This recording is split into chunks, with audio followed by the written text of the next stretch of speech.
Okay. Breaking the patterning. Addiction. Part 2. Welcome to the other side of my room. Same room. Same triggers, same temptations. Environment is everything when it comes to breaking habits, breaking patterning. And for me, this is a tough place to do it. I've been smoking in this room for over a decade.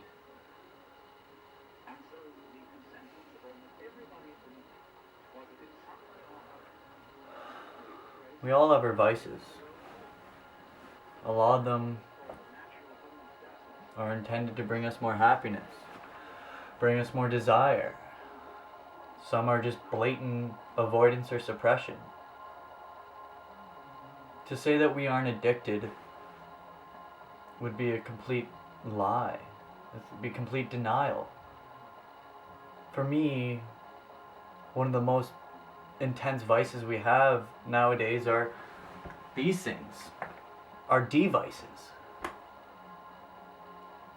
So how do we take something like this, something so powerful, a smartphone that has the ability to gain information that not even 100 years ago men and women alike would kill for, literally were killing for, yet we scroll through Instagram, Facebook, and mindlessly at that, just scrolling through in avoidance because we don't want to hear our own thoughts on the bus.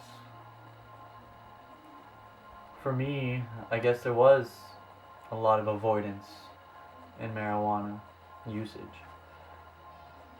I talked about how I smoked marijuana to give me something to focus on, almost forced me to focus and find peace.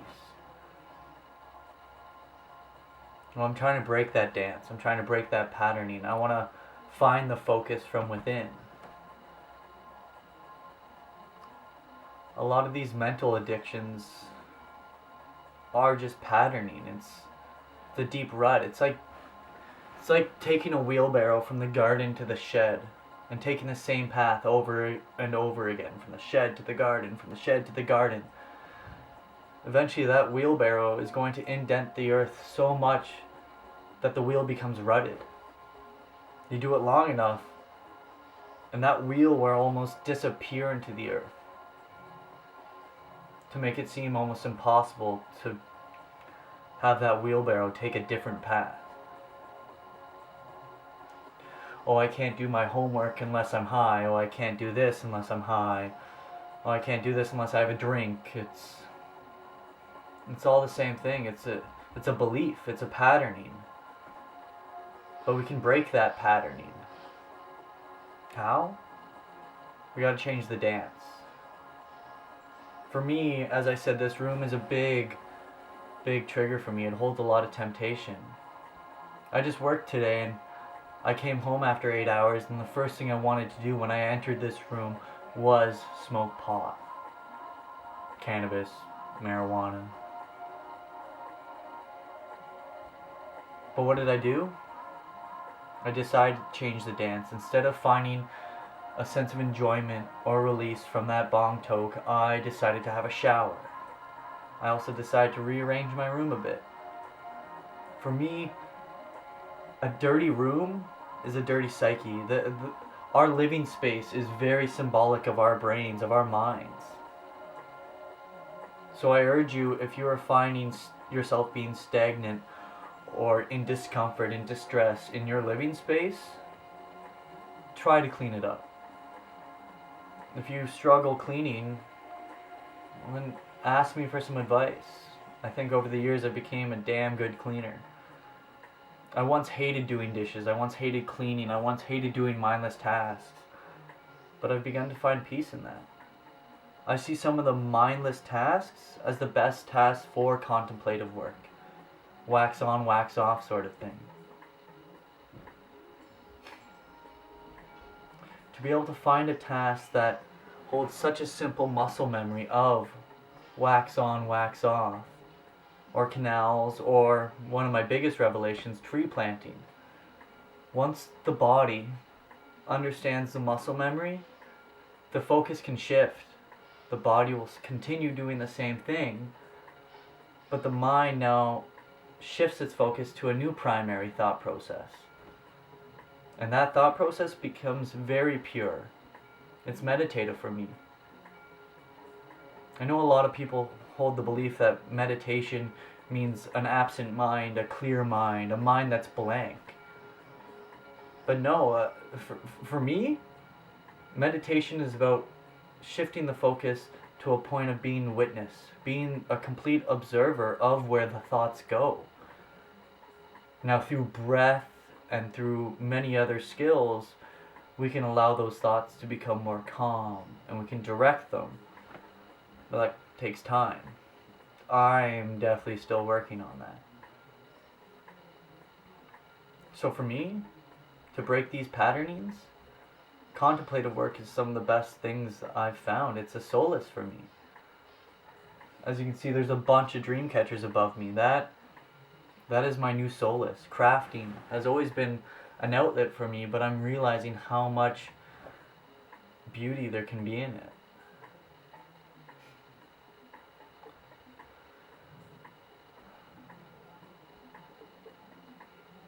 So if you guys want some advice or have any questions about some crafts or some practices, I'd love to answer. And if you guys have advice, I'd love to hear it. I'm always looking for more tasks and more things to occupy myself. They say idle hands make for the devil's work, and I truly believe that statement to be true. It's when I feel I have too much time on my hands that I just want to smoke pot and then find something to do. But I'm doing my best to change that dance.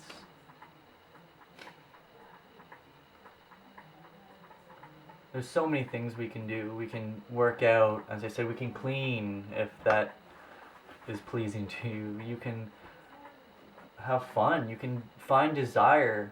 You can find so many other things and activities to release chemicals into your brain rather than putting chemicals into your brain. You see a bit of a difference in that.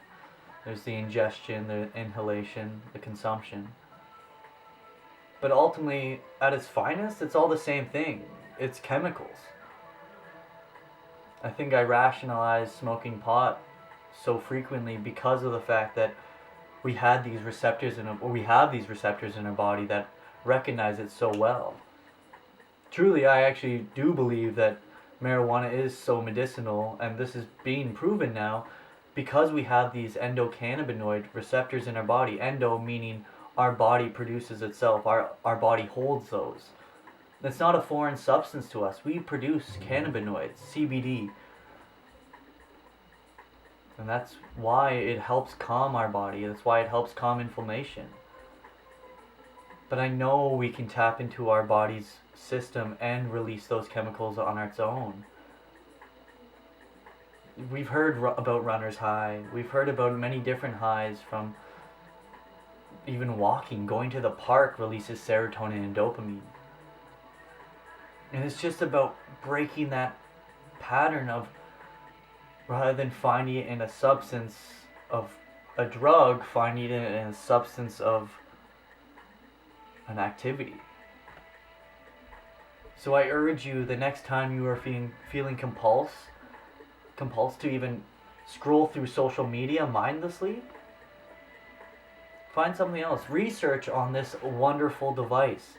Google a question that you've always wanted to answer and find that answer. Make a game out of it. There's so many other things we can be doing rather than the same old song and dance. Because it's not to say that every once in a while is going to be harmful for us. I know, I am quite confident that I will be taking smoke into my body again. but I don't want it to be a crutch, and I don't want it to be so frequent that it becomes a pattern. I want to be in control of this from this.